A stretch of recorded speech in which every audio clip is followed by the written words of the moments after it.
செலுத்துகிறேன். இந்த நாளிலும் ஆண்டவருடைய நாமத்தை மகிமைப்படுத்த, ஆண்டவரை துதிக்க, ஆராதிக்க, ஆண்டவருடைய வசனத்தை உங்களுக்கு அறிவிக்க ஆண்டவர் கொடுத்த இந்த தருணத்திற்காக, பாக்கியத்திற்காக ஆண்டவருக்கு மகிமை செலுத்துகிறேன். ஆண்டவருடைய வசனத்தை உங்களுக்கு அறிவிக்க ஒரு வாய்ப்பை கொடுத்த அருமையான ஐயாவுக்கு இயேசுவின் நாமத்தில் நன்றியை தெரிவிக்கிறேன்.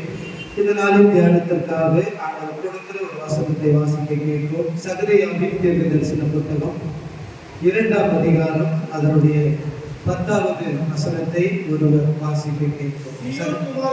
சீயோன் குமாரத்தியே கெம்பீரித்து பாடு, இதோ நான் வந்து உன் நடுவில் வாசம் பண்ணுவேன் என்று கர்த்தர் சொல்லுகிறார். சீயோன் குமாரத்தியே கெம்பீரித்து பாடு, அப்பொழுது நான் உன் நடுவில் வந்து வாசம் பண்ணுவேன் என்று கர்த்தர் சொல்லுகிறார். இதனாலே தியானத்திற்காக தெரிந்து கொண்ட இந்த வேத வசனத்திலிருந்து ஆண்டவர் நம்மோடு பேச விரும்புகிற காரியம், நீங்கள் கெம்பீரித்து பாடும் பொழுது ஆண்டவர் சொல்லுகிறார், உன்னிடத்தில் வந்து உன் நடுவில் நான் என்ன பண்ணுவேன், வாசம் பண்ணுவேன். இன்றைக்கு ஆண்டவர் அவருடைய சமூகத்தில் வந்திருக்கிற ஒவ்வொருவரையும் பார்த்து சொல்லுகிற ஒரு வார்த்தை, உன்னிடத்திற்கு நான் வருகிறேன். எல்லாரும் ஆமென் சொல்லுங்க. உன்னிடத்திற்கு நான் வருவேன், உன்னை ஆசீர்வதிப்பேன். அதற்காக தேவனுடைய பிள்ளைகள் என்ன செய்ய வேண்டுமா, கெம்பீரித்து பாடு. இன்றைக்கு ஆண்டவருடைய ஆலயத்தில் வந்திருக்கிற தேவனுடைய பிள்ளைகளாகிய உங்களிடத்தில் என்னிடத்தில் ஆண்டவர் விரும்புகிற, எதிர்பார்க்கிற ஒரு காரியம், ஆண்டவரை கம்பீரமாய் பாட வேண்டும். எதற்கு ஆமென் சொல்றீங்க? ஆண்டவரை கம்பீரமாய் பாட வேண்டும். ஆண்டவருடைய ஆலயத்தில் வரும்பொழுதெல்லாம் ஆண்டவரை துதிப்பது, ஆண்டவரை மகிமைப்படுத்துவது, குறிப்பாக ஆண்டவரை பாடுவது ரொம்ப ரொம்ப முக்கியமான காரியம். அதுவும் எப்படி பாடணும்? கம்பீரமாய் பாடணும். அப்படி பாடும் பொழுது ஆண்டவர் நம்மிடத்தில் வருகிறார், வாசம் பண்ணுகிறார். நீங்கள் 69ஆம் சங்கீதம் அதனுடைய 30வது வசனத்தை வாசிக்கும் பொழுது இங்கே சங்கீதக்காரன் சொல்லுகிற ஒரு வார்த்தை எழுதப்பட்டிருக்கு. தேவனுடைய நாமத்தை பாட்டினால் துதித்து ஸ்தோத்திரத்தினாலே அவரை நான் மகிமைப்படுத்துவேன். தேவனுடைய நாமத்தை பாட்டினாலே துதிப்பேன் என்று சொல்லுகிறேன். ஆண்டவருடைய நாமத்தை துதிக்க விரும்புகிறவர்கள், ஆண்டவருடைய நாமத்தை மகிமைப்படுத்த விரும்புகிறவர்கள் என்ன செய்ய வேண்டுமா? ஆண்டவரை பாட வேண்டும். எல்லாரும் ஆமென் சொல்லுங்க. என்ன பண்ணணும்? பாட வேண்டும். பாடல்கள் மூலமாக தான் ஆண்டவரை துதிக்க வேண்டும். பாடல்கள் மூலமாக ஆண்டவருடைய நாமத்தை மகிமைப்படுத்த வேண்டும். நீங்க 119ஆம் சங்கீதம் அதனுடைய 54ஆம் வசனத்தை வாசிக்கும் பொழுது அங்கே சங்கீதக்காரன் சொல்லுகிற ஒரு வார்த்தை எழுதப்பட்டிருக்கு. 119:54, நான் பரதேசியாய் தங்கும் வீட்டிலே உமது பிரமாணங்கள் எனக்கு கீதங்களாயின. ஏற்கனவே இந்த வார்த்தையை நான் ஒரு சொல்லியிருக்கேன் நினைக்கிறேன். இந்த சங்கீதக்காரன் சொல்லுகிறார், நான் பரதேசியாய் தங்கக்கூடிய என்னுடைய வீட்டில ஆண்டவரே உமது பிரமாணங்கள் எனக்கு என்ன ஆயின, கீதங்களாயின, பாடலாயின. இந்த வசனத்தினுடைய சுருக்கம் என்னவென்றால், ஆண்டவரே என்னுடைய வீட்டில நான் என்ன பண்ணிக்கிட்டு இருக்கேன், பாட்டு பாடிக்கிட்டு இருக்கேன் அப்படின்னு சொல்லி சொல்றேன். என்ன பண்ணிக்கிட்டு இருக்கேன்? பாட்டு பாடிக்கிட்டு இருக்கேன். பாடல்களை பாடி உங்களுடைய நாமத்தை மகிமைப்படுத்துகிறேன். எதை நான் பாடலாய் பாடுறேன்? உங்களுடைய பிரமாணங்களை பாடலாய் நான் பாடிக்கொண்டிருக்கிறேன். என்னுடைய வீட்டுல நான் எப்படி இருக்கிறேன்னு சொல்றாரு அவரு. பரதேசியாய் தங்கும் வீட்டில, என்னுடைய வீட்டில பரதேசியாய் நான் இருக்கிறேன். பரதேசியாய் இருந்தாலும் ஆண்டவருடைய பாடல்களை நான் பாடிக்கொண்டிருக்கிறேன். ஹல்லேலூயா. இன்றைக்கு ஆண்டவருடைய ஆலயத்தில் வந்திருக்கிற, தேவனுடைய சத்தத்தை கேட்டுக்கொண்டிருக்கிற தேவனுடைய பிள்ளைகளாகிய நீங்களும் கூட ஒரு வேலை பரதேசியா இந்த பூமியில வாழ்ந்து கொண்டிருக்கலாம். பரதேசியா இருந்தாலும் ஒரு தேவ பிள்ளை என்ன பண்ணணும், என்ன செய்யணும்? பாடல்களை பாடணும். எந்த பாடல்களை பாடணும்?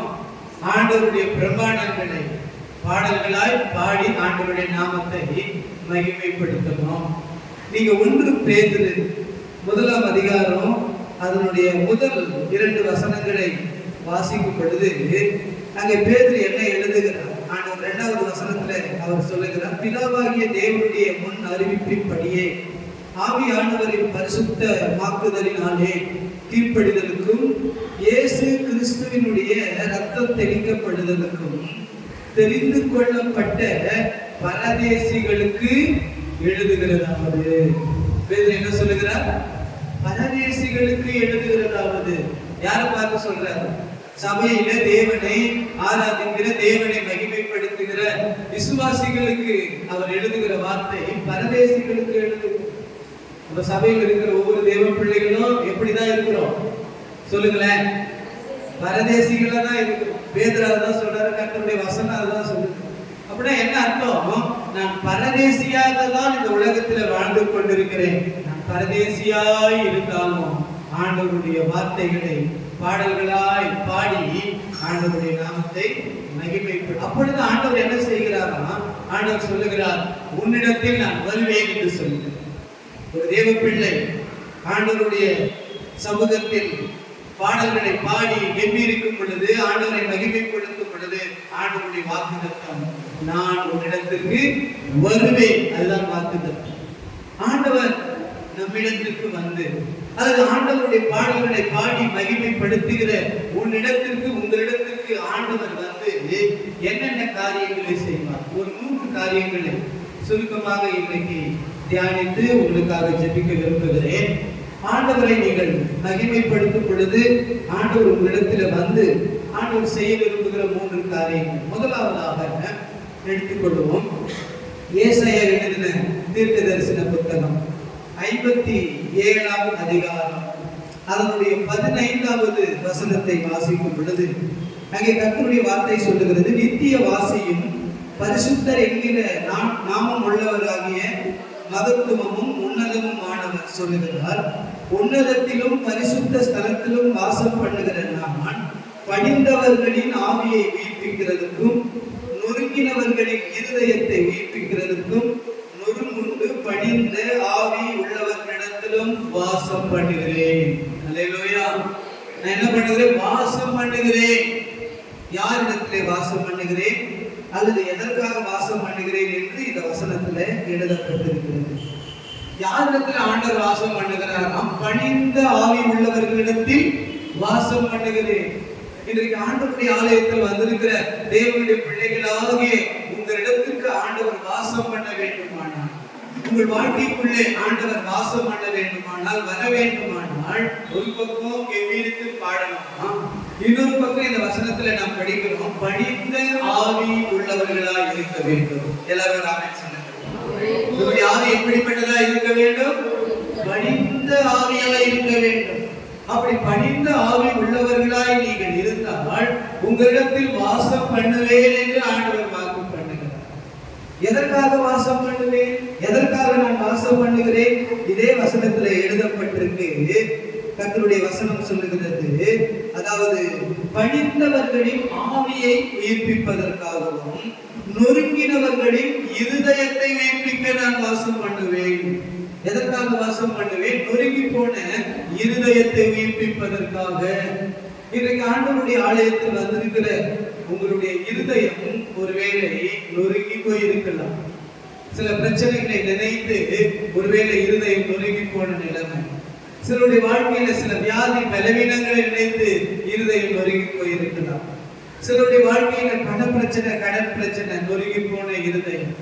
சிலருடைய வாழ்க்கையில பிள்ளைகளை நினைத்து இருதயம் நொறுங்கி போன நிலைமை. இந்த வசனத்துல அதான் எழுதப்பட்டிருக்கு, நொறுங்கி போன உங்கள் இருதயத்தை உயிர்ப்பிப்பதற்காக உங்களிடத்தில் நான் வாசம் பண்ணுகிறேன். எத்தனை பேர் ஆமென் சொல்றீங்க? அல்லேலூயா. ஆண்டவர் உங்கள் இடத்துல வரும் பொழுது நொறுங்கி போன உங்கள் இருதயத்தை என்ன பண்ணுவாரா? உயிர்ப்பிக்கிற தேவனாய் இருக்கிறார். ஆண்டவர் நம்முடைய வாழ்க்கையில செய்யக்கூடிய கிரியைகளில் மிக மிக முக்கியமான ஒரு கிரியை, நொறுங்கி போன உங்களுடைய இருதயத்தை என்ன செய்கிறாரா? உயிர்ப்பிக்கிறார். ஒருவேளை ஆண்டவர் உயிர்ப்பிக்காத பட்சத்துல நம்முடைய வாழ்க்கை எப்படி இருக்கும்? ஆண்டவர் உயிர்ப்பிக்காமல் போகும் பொழுது நாம் எப்படிப்பட்ட நிலைமையில இருக்கிறோம் என்று சொல்லி சங்கீதம் 85 அதனுடைய 6ஆம் வசனத்துல படிக்கிறோம். 85ஆம் சங்கீதம் அதனுடைய 6ஆம் வசனத்துல சங்கீதக்காரன் எழுதுகிற ஒரு வார்த்தை எழுதப்பட்டிருக்கு, உமது ஜனங்கள் மகிழ்ந்திருக்கும்படி நீர் எங்களை திரும்ப உயிர்ப்பிக்க மாட்டீரோ? எங்களை உயிர்ப்பியும் ஆண்டவரே என்று ஜெபம் பண்றார். எங்களை உயிர்ப்பிக்க மாட்டீரோ என்று சங்கீதக்காரன் கெஞ்சுகிறார். ஏன் உயிர்ப்பிக்க மாட்டீரோ என்று கேட்கிறார்? அதுக்கு முந்தின வசனத்துல அவர் எழுதுகிறார், உமது ஜனங்கள் உம்மில் மகிழ்ந்திருக்கும்படி. இந்த வசனத்தை படிக்கும் பொழுது ஆண்டவர் எனக்கு உணர்த்தின ஒரு வார்த்தை கவனிங்க.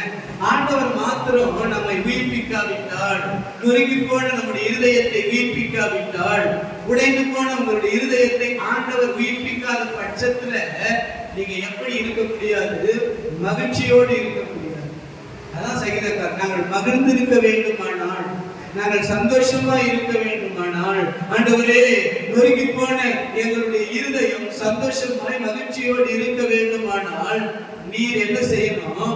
நொறுங்கி போன எங்கள் இருதயத்தை என்ன பண்ணணும்? உயிர்ப்பிக்க வேண்டும். உயிர்ப்பிக்க மாட்டீரோ? இன்னைக்கு ஆண்டவர் உங்க இருதயத்தை உயிர்ப்பிக்க விரும்புகிறார். நொறுங்கி போன வேதனையோடு இருக்கிற உங்க இருதயத்தை ஆண்டவர் உயிர்ப்பிக்க விரும்புகிற காலை நேரத்துல உங்களை உயிர்ப்பிக்கிற தேவனுடைய வல்லமை உங்கள் மேல், உங்கள் இருதயத்திற்குள்ளாக கடந்து வரப்போகிறது. அல்லேலூயா! எந்த நிலையில் இருக்கும் பொழுது ஆண்டவர் உயிர்ப்பிக்கிறார். எசேக்கியேல் எழுதின தீர்க்கதரிசன புத்தகம் 37ஆம் அதிகாரம் அதனுடைய 5ஆம் வசனத்தை வாசிக்கும் பொழுது அங்கே கர்த்தருடைய வார்த்தை சொல்லுகிறது, நான் உங்களுக்குள் என் ஆவியை பிரவேசிக்க பண்ணுவேன், நீங்கள் உயிரடைவீர்கள். எதற்குள் ஆண்டவர் தன்னுடைய ஆவியை பிரவேசிக்க பண்றார்? சுருக்கமா சொல்ற நேரம் இல்லை, உங்களுக்கு தெரிந்த சம்பவம் தான். உலர்ந்த எலும்புகளுக்குள்ளே என் ஆவியை நான் பிரவேசிக்க பண்ணுவேன், அப்பொழுது நீங்கள் என்ன பண்ணுவீங்க? உயிர்ப்பிக்கப்படுவீர்கள். இன்றைக்கு ஆண்டவருடைய ஆலயத்தில் வந்திருக்கிற உங்களுடைய வாழ்க்கை உயர்ந்து போயிருக்கலாம், உங்களுடைய வருமானம் உயர்ந்து போயிருக்கலாம், உங்கள் வாழ்க்கையுடைய சமாதானம் உயர்ந்து போயிருக்கலாம், உங்களுடைய ஆவிக்குரிய அனுபவங்கள் உயர்ந்து போயிருக்கலாம், உங்களுடைய மேன்மைகள் உயர்ந்து போயிருக்கலாம், உங்களுடைய வாழ்க்கையினுடைய ஆசீர்வாதங்கள் உயர்ந்து போயிருக்கலாம், உங்களுக்கு கிடைத்த நன்மைகள் உயர்ந்து போயிருக்கலாம், உங்களுக்கு கிடைத்த உயர்வுகள் உடைந்து போயிருக்கலாம், உங்களுக்கு உங்களுடைய வாழ்க்கையில கிடைத்த செழிப்பான காரியங்கள் இன்றைக்கு உணர்ந்து போன நிலைமையில் இருக்கலாம். இன்றைக்கு ஆண்டவர் சொல்லுகிறார், நான் இடத்திற்கு வரும் பொழுது, நான் என் ஆவியை உனக்குள் பிரவேசிக்க பண்ணும் பொழுது உணர்ந்து போன உன்னுடைய வாழ்க்கையை உயிர்ப்பிக்கப்படும். உணர்ந்து போன உன்னுடைய குடும்ப வாழ்க்கையை நான் உயிர்ப்பிப்பேன். உணர்ந்து போன உன்னுடைய சமாதானத்தை நான் உயிர்ப்பிப்பேன். உணர்ந்து போய் கிடைக்கிறவருடைய வருமானத்தை நான் உயிர்ப்பிப்பேன். உணர்ந்து போய் கிடைக்கிறவருடைய பொருளாதாரத்தை நான் உயிர்ப்பிப்பேன். உன்னுடைய பிள்ளைகளுடைய வாழ்க்கை உணர்ந்து போய் கிடைக்கிறதா? பாவத்தினால உணர்ந்து போய் கிடைக்கிறதா? சாபத்தினால உணர்ந்து போய் கிடைக்கிறதா? ஒருவேளை வியாதி பலவீனத்தினால உணர்ந்து போய் கிடைக்கிறதா? ஒருவேளை தேவனை அறியாதது நிமித்தமாக உன் குடும்பத்தில் இருக்கிற யாரோ ஒரு நபருடைய வாழ்க்கை ஒருவேளை பாவத்தினாலே அக்கிரமத்தினாலே உணர்ந்து போய் இருக்கலாம். ஆண்டவருக்கு பிரியமான வழியிலே நடக்காததுனாலே ஒருவேளை உன்னுடைய பிள்ளைகளுடைய வாழ்க்கை உணர்ந்து போய் கிடக்கலாம். இன்றைக்கு இயேசுவின் நாமத்தில் கர்த்தருடைய வசனத்தை நான் சொல்லுகிறேன், மகனே மகளே, நீ என்னுடைய சமூகத்துல என்னுடைய நாமத்தை மகிமைப்படுத்தி கம்பீரித்து பாடு. அப்பொழுது நான் உன்னிடத்தில் வந்து என்னுடைய ஆவியை பிரவேசிக்க பண்ணி உன்னுடைய வாழ்க்கையில, உன் குடும்ப வாழ்க்கையில, உன் பிள்ளைகளுடைய வாழ்க்கையில, உன் தனிப்பட்ட வாழ்க்கையில, ஆவிக்குரிய வாழ்க்கையில, உடைய பொருளாதாரத்துல என்னென்ன காரியங்கள் உணர்ந்து போய் கிடைக்கிறதோ அந்த உணர்ந்து போன எல்லா காரியங்களை என்னுடைய ஆவியை பிரவேசிக்க பண்ணி நான் உயிர்ப்பிப்பேன் என்று ஆண்டவர் சொல்லுகிறார். உயிர்ப்பிக்கிற என்னுடைய ஆவியை உங்களுக்குள் பிரவேசிக்க பண்ணுவேன். எத்தனை பேர் நம்புறீங்க? எத்தனை பேர் விசுவாசிக்கிறீங்க? எத்தனை பேர் விருப்பப்படுறீங்க? ஆண்டவரின் இருதயத்தை உயிர்ப்பிக்கணும். நொறுங்கி போன இருதயத்தை உயிர்ப்பிக்கணும். வேதனையோடு காணப்படுகிற என் இருதயத்தை உயிர்ப்பிக்கணும். காயப்பட்டிருக்கிற என் இருதயத்தை உயிர்ப்பிக்கணும். உலர்ந்து போன என்னுடைய வாழ்க்கையை, என் குடும்பத்தை உயிர்ப்பிக்க வேண்டும் என்று எத்தனை பேர் விருப்பப்பட்டு அப்படியே கையை உயர்த்தி ஒரே நிமிஷம் ஜெபம் பண்ண போறேன். உணர்ந்து போன, நொறுங்கி போன என் வாழ்க்கை கருத்தா ஜெபம் பண்ண போறோம். ஆண்டவருடைய வல்லமை, உயிர்ப்பிக்கிற வல்லமை ஒரே ஒரு வினாடியில இறங்கி வரும். ஒரே ஒரு வினாடியில உன் வீட்டுக்குள்ள, உன் எல்லைகளுக்குள்ள, உன் வேலை ஸ்தலத்திற்குள்ள, உன் பொருளாதாரத்திற்குள்ள, உன் பிள்ளைகளுடைய ஜீவியத்திற்குள்ள உயிர்ப்பிக்கிற ஒரு வல்லமை, உயிர்ப்பிக்கிற தேவனுடைய ஒரு வல்லமை கடந்து வரும். எல்லாரும் கேளுங்க, ஆண்டவரே நொறுங்கி போன என் இருதயத்தை உயிர்ப்பியும். உணர்ந்து போய் கிடைக்கிற என் குடும்ப வாழ்க்கை, என்னுடைய வேலை வருமானங்கள் உயிர்ப்பிக்கப்படட்டு. கேளுங்க. ஹalleluya. ஷாபா காரா தோரா காரா லாதா லகா லாலா உமது ஜனங்கள் மகிழ்ந்திருக்கும்படி நீர் அவர்களை உயிர்ப்பிக்க மாட்டீரோ என்று சங்கீதக்காரன் கேட்கிறாரே. பரலோக தேவனே, இன்றைக்கு உங்களுடைய ஆலயத்தில் வந்திருக்கிற என்னுடைய சத்தத்தை கேட்டுக்கொண்டிருக்கிற ஆண்டவரே, உமது ஜனங்கள் மகிழ்ந்திருக்கும்படி நீர் இவர்களை உயிர்ப்பிப்பீராக.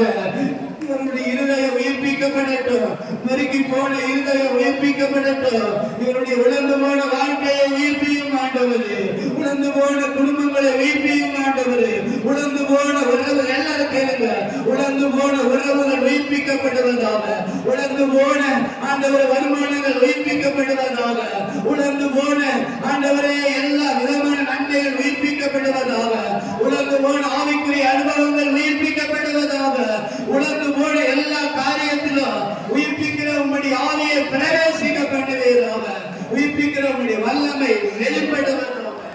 ஷாகா காரா லாதா ராகா ராகா ராலா தாரா காரா. இப்பொழுது ஒவ்வொருவருடைய வீட்டுக்குள்ளே, ஒவ்வொருவருடைய குடும்பத்திற்குள்ளே, ஒவ்வொருவருடைய உறவுகளுக்குள்ளே, ஒவ்வொருவருடைய வேலை ஸ்தலங்களுக்குள்ளே, ஒவ்வொருவருடைய வாழ்க்கைக்குள்ளே, ஒவ்வொருவருடைய பிள்ளைகளுடைய படிப்புக்குள்ளே உயிர்ப்பிக்கிற தேவனுடைய வல்லமை இப்பொழுதே இறங்குகிறதற்காக. ஷாபா காரா லாதா ராகா தோரா காரா ரீகா ராலா தோரா பாகா ராலா தோரா தோரா காரா லாதா ராகா ராலா தோரா ரீகா ராலா தோரா காரா. உயிர்ப்பிக்கிறவனுடைய வல்லமை ஆண்டவர் கட்டளையிடுகிறதற்காக ஸ்தோத்திரம் ஸ்தோத்திரம் ஸ்தோத்திரம். இயேசுவின் நாமத்திற்காக ஆண்டவர் சத்தத்தை கேட்டார். உயிர்ப்பிக்கிற ஒரு ஆவி வல்லமையை ஆண்டவர் பிரவேசிக்கப்பட்டிருக்கிறார். எத்தனை பேர் நம்புறீங்க? அல்லேலூயா. சீயோன் குமாரத்தி எங்கிருக்கிறார்? நான் உன்னிடத்தில் வந்து நொறுங்கி போன இருதயத்தை உயிர்ப்பிப்பேன். ஒன்று. இரண்டாவது, ஆண்டவர் உங்களிடத்தில் வரும் பொழுது என்ன ஆசீர்வாதம்? வாசிக்க கேட்போம். லூக்கா எழுதின சுவிசேஷ புத்தகம் 19ஆம் அதிகாரம் அதனுடைய 5வது வசனத்தை ஒருவர் வாசிக்க கேட்போம்.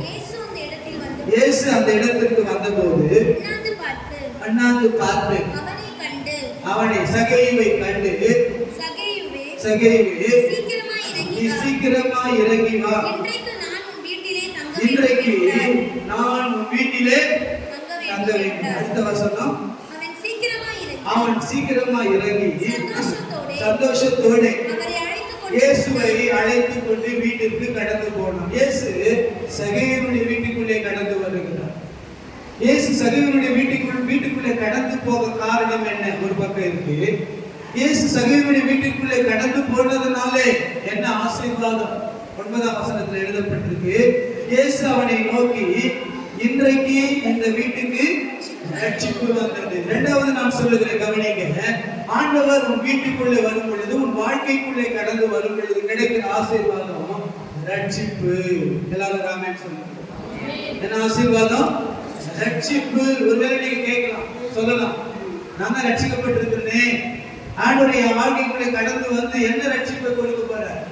ஆண்டவர் கொடுக்க விரும்புகிற ரட்சிப்பு என்ன? யாத்திராகமம் 14ஆம் அதிகாரம் அதனுடைய 13வது வசனத்தை வாசிக்கும் பொழுது, இஸ்ரவேல் ஜனங்களுக்கு ஆண்டவர் ஒரு ரட்சிப்பை கொடுத்தார். 14ஆம் அதிகாரம் 13ஆம் வசனம். அப்பொழுது மோசே ஜனங்களை நோக்கி, பயப்படாதிருங்கள், நீங்கள் நின்று கொண்டு இன்றைக்கு கர்த்தர் உங்களுக்கு செய்யும் ரட்சிப்பை பாருங்கள். இன்றைக்கு நீங்கள் காண்கிற எகிப்தியரை இனி என்றைக்கும் காண மாட்டீர்கள். உங்களை துரத்தி கொண்டு வருகிற இந்த எகிப்தியரை நீங்கள் என்றைக்கும் காண மாட்டீர்கள். இதுதான் நான் உங்களுக்கு செய்ய போகிற ரட்சிப்பு. அல்லேலூயா. இன்னைக்கு ஆண்டவருடைய வசனத்தை கேட்டுக்கொண்டிருக்கிற தேவனுடைய பிள்ளைகளாகிய உங்களுக்கு ஆண்டவர் செய்ய விரும்புகிற ரட்சிப்பு என்ன தெரியுமா? உங்களை அன்றைக்கு இஸ்ரவேல் ஜனங்களை துரத்தி கொண்டு வந்த அந்த எகிப்தியரின் கரத்திலிருந்து இஸ்ரவேல் ஜனங்களை ரட்சித்தது போல, விடுதலையாக்கினது போல, இன்றைக்கு உங்களுடைய வாழ்க்கையை துரத்தி கொண்டிருக்கிற சில பிரச்சனைகள் இருக்கு பாருங்க. அந்த பிரச்சனையிலிருந்து உங்களை விடுதலையாக்கக்கூடிய ஒரு ரட்சிப்பை ஆண்டவர் செய்யப்படுகிறார். அல்லேலூயா. உங்களை துரத்துகிற சில பிரச்சனைகள், ஒருவேளை வியாதி உங்களை துரத்தலாம், நான் ஏற்கனவே சொன்னது போல ஒருவேளை சில பண பிரச்சனைகள் உங்களை துரத்தலாம், சில மனிதனுடைய கிரியைகள், மனிதர்களுடைய செயல்கள் உங்களை துரத்திக்கிட்டு இருக்கலாம். அன்றைக்கு இஸ்ரவேல் ஜனங்களை எகிப்தியர் என்ன பண்ணாங்க? துரத்திக்கிட்டே வராங்க. எப்படியாவது அவங்களை பிடிக்கணும், எப்படியாவது அவங்களை அழிக்கணும், எப்படியாவது திரும்ப அவர்களை அடிமை கொண்டு துரத்திக்கிட்டே வந்தாங்க. அவர்களை துரத்தினது போல இன்றைக்கு உங்களை துரத்துகிற காரியங்கள் என்ன? உங்களை துரத்துகிற பிரச்சனைகள் என்ன? உங்களை துரத்துகிற வேதனை என்ன? உங்களை துரத்துகிற மனிதர்கள் யார்? உங்களை துரத்துகிற சாத்தானுடைய கிரியை என்ன? அப்படியே கொஞ்சம் நிதானிச்சு பாருங்க. உங்க வாழ்க்கையை, உங்கள் சமாதானத்தை கெடுக்கும்படி உங்களை துரத்தக்கூடிய பிரச்சனைகள் என்ன?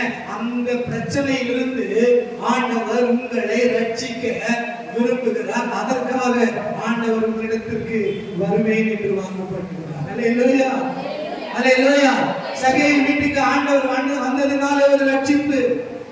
ஆண்டவர் வாழ்க்கைக்குள்ளே வரும் பொழுது உங்களை துரத்துகிற எல்லா விதமான பிரச்சனையிலிருந்து ஆண்டவர் என்ன செய்வார்? ரட்சிப்பார். சரி, இந்த இஸ்ரவேல் ஜனங்களுக்கு ஆண்டவர் அந்த எகிப்திய தரத்திலிருந்து ஒரு பெரிய ரட்சிப்பை ஆண்டவர் செய்தார். இந்த ரட்சிப்பை கொடுப்பதற்காக ஆண்டவர் செய்த காரியம் என்ன தெரியுங்களா? இதே அதிகாரம் 14ஆம் அதிகாரம் 21ஆம் வசனத்தை வாசிக்கும் பொழுது, மோசே தன் கையை சமுத்திரத்தின் மேல் நீட்டினான். அப்பொழுது ராம் முழுவதும் பலத்த கீழ்காட்சினால் சமுத்திரம் ஒதுங்கும்படி செய்து அதை வறண்டு போக பண்ணினார். ஜலம் பிளந்து பிரிந்து போயிடுச்சு. இந்த வசனத்துல நான் முக்கியப்படுத்த விரும்புகிற ஒரு வார்த்தை கவனிங்க. சமுத்திரம் ஒதுங்கும்படி ஆண்டவர் செய்தார். சமுத்திரம் ஒதுங்கும்படி செய்தார். எல்லாரும் சொல்லுங்க பார்க்கலாம். சமுத்திரம் ஒதுங்கும்படி செய்தார். எகிப்தியர் துரத்தி கொண்டு வருகிறாரே, எதிரிகள் துரத்தி கொண்டு வருகிறார்கள். முன்பாக சமுத்திரம் நிற்கி, பின்பாக எதிரிகள் துரத்துகிறார்கள். என்ன பண்றதுன்னு தெரியல. இந்த நேரத்துல இந்த இஸ்ரவேல் ஜனங்களை ரட்சிப்பதற்காக ஆண்டவர் செய்த காரியம் சமுத்திரம் ஒதுங்கும்படி ஆண்டவர் செய்தார். இன்றைக்கு ஆண்டவருடைய ஆலயத்தில் வந்திருக்கிற உங்களுக்கு ஆண்டவர் செய்ய விரும்புகிற ஒரு காரியம், உங்களுக்கு முன்பாக நிற்கிற சமுத்திரம் ஒதுங்கும்படி ஆண்டவர் செய்வார். எத்தனை பேர் விசுவாசிக்கிறோம்? இந்த வாரத்தில் அது உங்களுக்கு நடக்க போகிறது. இந்த நாட்களில் அது உங்களுக்கு நடக்க போகிறது. சமுத்திரம் போல நிற்கின்ற பிரச்சனைகள் எதுவா இருந்தாலும் அவைகள் ஒதுங்கும்படி ஆண்டவர் என்ன பண்ணுவாரா? செய்வார். அல்லேலூயா, அல்லேலூயா. சமுத்திரம் ஒதுங்கும்படி செய்வது மாத்திரம் அல்ல, ஆண்டவர் என்ன செஞ்சார் தெரியுங்களா? 27ஆம் வசனம், 25ஆம் வசனத்தை நான் படிக்கிறேன். அவர்களுடைய ரதங்களில் இருந்து உருளைகள் கழலவும் அவர்கள் தங்கள் ரதங்களை வருத்தத்தோடு நடத்தவும் பண்ணினார். அப்பொழுது எகிப்தியர் இஸ்ரவேலரை விட்டு ஓடி போவோம், கர்த்தர் அவர்களுக்கு, அதாவது இஸ்ரவேல் ஜனங்களுக்கு துணை நின்று எகிப்தியருக்கு விரோதமாக யுத்தம் பண்ணுகிறார் என்றார்கள். இப்ப எதிரிகளுக்கே தெரியுது. என்ன தெரியுது? கர்த்தர் இஸ்ரவேலருக்கு என்ன பண்றாரு? துணை நின்று. இஸ்ரவேல் ஜனங்களுக்கு ஆண்டவர் என்ன பண்றாரு? துணை நிற்கிறார். இஸ்ரவேல் ஜனங்கள் துணை நிற்கிறது மாத்திரமல்ல, இன்னொரு காரியம் செய்யறாரு. எகிப்தியருக்கு விரோதமாக, சொல்லுங்க, எகிப்தியருக்கு விரோதமாக இந்த இஸ்ரவேல் ஜனங்களை, தேவ ஜனங்களை துரத்தி கொண்டு வந்த அந்த எகிப்தியருக்கு விரோதமாக ஆண்டவர் என்ன செய்கிறார்? யுத்தம் பண்ணுகிறார். ஒன்று, தேவ ஜனங்களுக்கு துணை நிற்கிறார். இரண்டாவது, அந்த தேவ ஜனங்களை துரத்தி கொண்டு வந்த எதிரிகளோடு கூட கர்த்தர் யுத்தம் பண்ணுகிறார் என்று எதிரிகளே காட்டுகிறார்கள், எதிரிகளே சொல்றாங்க. நம்ம என்ன பண்ணலாம்? இப்போ ஓடி போவோம், ஆண்டவர் யுத்தம் பண்றார். இதை எதிரிகள் பார்த்துட்டாங்க. ஓடி போவோம் வாருங்கள் என்று சொன்னவர் ஓடி போனாங்களா? போகல. அடுத்த வசனத்தை நம்ம படிக்கிறோம். 28வது வசனம், 8ஆம் வசனத்துல, ஜலம் திரும்பி வந்து ரதங்களையும் குதிரை வீரரையும் அவர்கள் பின்னாக சமுத்திரத்தில் பிரவேசித்திருந்த பார்வோனுடைய ராணுவம் அனைத்தையும் மூடிக்கொண்டது. அவர்களில் ஒருவரும், சொல்லுங்க, அவர்களில் ஒருவரும் தப்பவில்லை. ஒரு எதிரிகளும் தப்பு துரத்தி, இஸ்ரவேல் ஜனங்களை துரத்தி கொண்டு வந்த ஒரு எதிரிகளும் என்ன பண்ணல? தப்பவில்லை. இந்த சம்பவத்தை படிக்கும் பொழுது நான் யோசித்த, புரிந்து கொண்ட ஒரு காரியம் கவனிங்க. இப்ப எகிப்தியர் இஸ்ரவேல் ஜனங்கள் துரத்திக்கிட்டு வராங்க. முன்பாக செங்கடல் இருக்கிறது. ஏற்கனவே நம்ம ஒரு வசனம் படிச்சோம் இல்லைங்களா? எந்த வசனம்? அந்த 21ஆம் வசனத்துல சமுத்திரம் ஒதுங்கும்படி ஆண்டவர் செய்யறார். நல்லா கவனி, கற்பனை பண்ணி பாருங்க. இஸ்ரவேல் ஜனங்கள் வந்துட்டு இருக்காங்க, முன்னாடி செங்கடல் இருக்கு, பின்பாக எதிரிகள் துரத்திட்டு வராங்க. இப்ப திடீர்னு ஒரு சம்பவத்தை ஆண்டவர் செய்யறாரு. அந்த சமுத்திரம் ஒதுங்கும்படி ஆண்டவர் செய்யறாரு. இந்த சம்பவத்தை, இந்த அதிசயத்தை இந்த எதிரிகள் பார்க்கிறாங்களே, இவங்க என்ன நினைச்சிருக்கணும்? இவ்வளவு பெரிய அற்புதத்தை ஆண்டவர் இந்த இஸ்ரவேல் ஜனங்களுக்காக செய்யறார். இந்த சமுத்திரம் ஒதுங்கும்படி செய்யற இவ்வளவு பெரிய அற்புதத்தை செய்யற ஆண்டவர் இவங்களோடு கூட இருக்கிறார். இதற்கு மேல இவங்களை துரத்துனா நமக்கு பிரச்சனை வந்துடும், நமக்கு ஆபத்து வந்துடும், அந்த ஆண்டவர் நம்மளை தண்டிச்சிருவாருன்னு என்ன பண்ணிருக்கீங்க? பயந்துட்டு அதோடு திரும்பி போயிருக்கு. எத்தனை பேருக்கு புரியுது நான் சொல்றது? திரும்பி போயிருக்கு. ஆனா திரும்பி போகாம செங்கல் ரெண்டா பழகுது. இப்ப இஸ்ரவேல் ஜனங்கள் நடந்து போறாங்க. அவங்க இன்னும் கூட துரத்திக்கிட்டே வராங்க. ஆண்டவர் அமைதியா இருக்கிறார். எது வரைக்கும் அமைதியா இருக்கிறார் தெரியுங்களா? நடு சமுத்திரம் வருகிற வரைக்கும் ஆண்டவர் என்ன பண்றாரு? அமைதியா இருக்கிறார். எதுக்காக ஆண்டவர் அமைதியா இருந்தார்? நான் யோசித்து பார்த்தேன். இவங்க துரத்திக்கிட்டு வராங்க. அந்த செங்கடலுடைய அந்த கரையில வந்த உடனே அவங்க என்ன பண்ணிருக்கலாம்? ஒருவேளை மூழ்கு அடிச்சிருக்கணும். ஆனா நடு மயத்துல துரத்திட்டு வருகிற வரைக்கும் ஆண்டவர் அமைதியா இருக்கிறார். இன்னைக்கு தேவ பிள்ளைகளுடைய வாழ்க்கையில கூட பார்க்கும் பொழுது ஆண்டவருக்கு ஸ்தோத்திரம். ஆண்டவர் தேவ ஜனங்களுக்கு எவ்வளவு அற்புதங்களை செய்வார். அற்புதம் செய்யறாரு எதிரிகளுக்கு தெரியும், சத்துருக்களுக்கு தெரியும். ஆனாலும் கூட தேவ ஜனங்களுக்கு ஊழியர்களுக்கு விரோதமா பேசிக்கிட்டே இருப்பாங்க. சில கிரிகளை செஞ்சுக்கிட்டே இருப்பாங்க. ஏன் செஞ்சுக்கிட்டே இருக்காங்க? ஆண்டவர் அமைதியா இருக்கிறார். எதற்காக தெரியுங்களா? ஆரம்பத்துல ஒரு வேளாண்மை கூட அண்ணன் கொடுத்தா பாதிக்க போயிடுவாங்க. அவன் சமுத்திரத்தினுடைய நடு மையத்திற்கு வருகிற வரைக்கும் ஆண்டவர் அமைதியா இருக்கிறார். எதனாலன்னா வசனம் சொல்லுகிறது, ஒருவரும் தப்பிக்க கூடாது. அதனால ஆண்டவர் அமைதியா இருக்கிறார். உங்களுக்கு விரோதமா சில பேசி நான் துரத்திக்கிட்டு இருக்கலாம். ஆண்டவர் ஏன் அமைதியா இருக்கிறார்? ஒரு கேள்வி இருக்கா? இஸ்ரவேல் ஜனங்களுக்கும் ஆண்டவர் அமைதியா இருந்தாரு. எதிரிகள் சமுத்திரத்தின் நடு மையத்திற்கு வருகிற வரைக்கும் அமைதியா இருந்தார். நடு மையத்தில் வந்த பொழுது ஆண்டவர் அவர்களை தவிர்த்து போட்டால் ஒருவரும் தப்ப ஆண்டவர் பெரிய ரட்சிப்பை செய்தார். அல்லேலூயா. இயேசுவின் நாமத்துல சொல்றேன், ஆண்டவருடைய வாழ்க்கைக்குள்ளே வரும் பொழுது உங்களை துரத்தி கொண்டு வருகிற எல்லா பிரச்சனைகளில் இருந்து ஆண்டவர் உங்களை ரட்சிப்பார். அல்லேலூயா. ஒரு பெரிய ரட்சிப்பு. துரத்துகிற சாத்தானுடைய பிரச்சனையிலிருந்து ஆண்டவர் ரட்சிப்பார். மூன்றாவதாக ஒரே ஒரு காரியத்தை சொல்லி நான் முடிக்கிறேன். லூக்கா 24ஆம் அதிகாரம் 28ஆம் வசனம் படிங்க. லூக்கா 24ஆம் அதிகாரம் 28வது வசனம். அத்தருணத்தில் தாங்கள் போகிற கிராமத்துக்கு சமீபமானார்கள். அப்பொழுது அவர் அப்புறம் போகிறார். 28ஆம் வசனம் பிரதர். 29 படிங்க. அவரை நோக்கி தங்கீரும் சாயங்காலம் ஆயிற்று, பொழுது போயிற்று, வருந்தி கேட்டுக்கொண்டார். அடுத்த வசனம். அப்பொழுது இயேசு அவர்களுடனே தங்கும்படி உள்ளே போனார். இப்போ அது எம்மாவு சீஷர்களுடைய வீட்டுக்குள்ளே ஆண்டவர் கடந்து போனார். அவர் வீட்டுக்குள்ள கடந்து போறதுக்கு காரணம் என்ன? ஒவ்வொரு காரியத்துக்கும் ஒரு காரணம் சொல்லிக்கிறது இல்லைங்களா? இங்க சீஷர்களுடைய வீட்டுல இயேசு கடந்து போனதுக்கு காரணம் என்ன சொல்லுங்க? வசனத்துல என்ன எழுதிருக்கு? என்ன காரணம்? ஏன் ஒரு வீட்டுக்குள்ள கடந்து போனார்?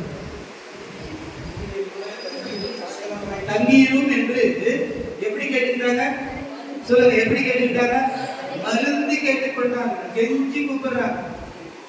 அப்படி வருந்தி கேட்டுக்கொண்டதுனாலே அவர்களுடனே இயேசு கடந்து போனார். இந்த வீட்டுக்குள்ள போனதுனால என்ன ஆசீர்வாதம்? அடுத்த வசனம் படிங்க. தண்ணீர் அப்பத்தை எடுத்து ஆசீர்வதித்து விட்டு கொடுத்தார். அவர்கள் அடுத்த வசனம் படிங்க. அப்பொழுது அவருடைய கண்கள் திறக்கப்பட்டு அவரை அறிந்தார்கள். அந்த சீஷர்களுடைய வீட்டுக்குள்ள இயேசு கடந்து போனதுனால என்ன ஆசீர்வாதம்? சுருக்கமா சொல்றேன், அவர்களுடைய கண்கள் திறக்கப்பட்டது. அல்லேலூயா. ஆண்டவர் உங்க வாழ்க்கைக்குள்ள வரும் பொழுது முதலாவது சொன்னேன், நொறுங்கி போன உங்க இருதயம் உயிர்ப்பிக்கப்படும். ஆண்டவர் உங்க வாழ்க்கைக்குள்ள வரும் பொழுது உங்களை துரத்துகிற எல்லா பிரச்சனைகளிலிருந்து ஆண்டவர் உங்களுக்கு ரட்சிப்பை கொடுப்பார். மூன்றாவது சொல்லுகிறேன், ஆண்டவர் உங்கள் வீட்டுக்குள்ளே அல்லது உங்கள் வாழ்க்கைக்குள்ளே வரும் பொழுது உங்களுடைய கண்கள் திறக்கப்படும். அப்பொழுது ஆண்டவரை நீங்கள் அறிந்து கொள்ள முடியும். அப்படின்னா என்ன அர்த்தம்? ஆண்டவருடைய வல்லமையை நீங்கள் அறிந்து கொள்ளுவீர்கள், ஆண்டவருடைய கிரியைகளை அறிந்து கொள்ளுவீர்கள், ஆண்டவருடைய செயல்களை அறிந்து கொள்ளுவீர்கள், ஆண்டவருடைய சித்தத்தை அறிந்து கொள்ளுவீர்கள். ஆக ஆண்டவருடைய காரியங்களை இன்னும் கூட நீங்கள் அறிந்து கொள்ளும்படி ஆண்டவர் உங்கள் வாழ்க்கைக்குள்ளே வரும்படி விரும்புகிறார். எத்தனை பேர் ஆமென் சொல்றோம்? ஆனா எப்படி அழைச்சாங்க? இயேசுவை கெஞ்சி கூப்பிட்டார்கள். ஆண்டவர் வருந்தி கூப்பிடணும், ஆண்டவரை கெஞ்சி கூப்பிடணும். ஆண்டவருடைய காரியங்களை எப்படி கூப்பிடணும்? கெஞ்சி கூப்பிடணும். அந்த வாரம் வர கிடைக்கும், ஜபத்துக்கு அந்த வாரத்தில் வரலாம், அப்படி அப்படி நடிக்க கூடாது. எத்தனை பேர் புரியுது? ஒரு டூர் போகிறதுக்கு பிளான் பண்ணுறீங்க, ஃப்ரெண்ட்ஸோட கூப்பிடுறீங்க, திடீர்னு வர முடியாதுப்பா, நான் ஃபோன் பண்ணி சொல்கிறாங்க, சரி வரணும்னா போகிறேன், நான் போகிறேன், அப்படியே போறீங்க, கெஞ்சி கூப்பிடுறீங்க. அது மாதிரி ஆண்டவரை எப்படி அழைக்கணும்? ஊழியக்காரர் எப்படி வீட்டுக்கு அழைக்கணும்? இந்த வகையா வரணும்னா போங்கய்யா, கட்டாயம் வாங்கய்யா. வருந்தி அழைக்கும் பொழுது ஆண்டவருடைய காரியங்களை வருந்தி அழைக்கணும். எத்தனை பேருக்கு புரியல? சீயோன் குமாரத்தியை கெம்பீரித்து பாடு, அப்பொழுது உன் நடுவில் நான் வந்து என்ன ஆண்டவர் செய்வேன். 3 காரியம் ஆண்டவர் சொல்லியிருக்கார். ஒண்ணு சொல்லுங்க, இது நான் மறக்கக்கூடாது, மனசுல பதிஞ்சாதான் என் பிரசங்கத்தை நான் முடிக்க முடியும். என்னென்ன செய்யணும்னு சொல்லியிருக்கோம்? நொறுங்கின இருதயத்தை உயிர்ப்பிப்பேன். 2வது எதுல இருந்து? உங்களை துரத்துகிற பிரச்சனையிலிருந்து ரட்சிப்பேன். 3வது நான் உங்களிடத்தில் வந்து உங்களுடைய கண்களை திறப்பேன். கர்த்தர் இந்த வசனங்களை ஆசீர்வதிப்பார்.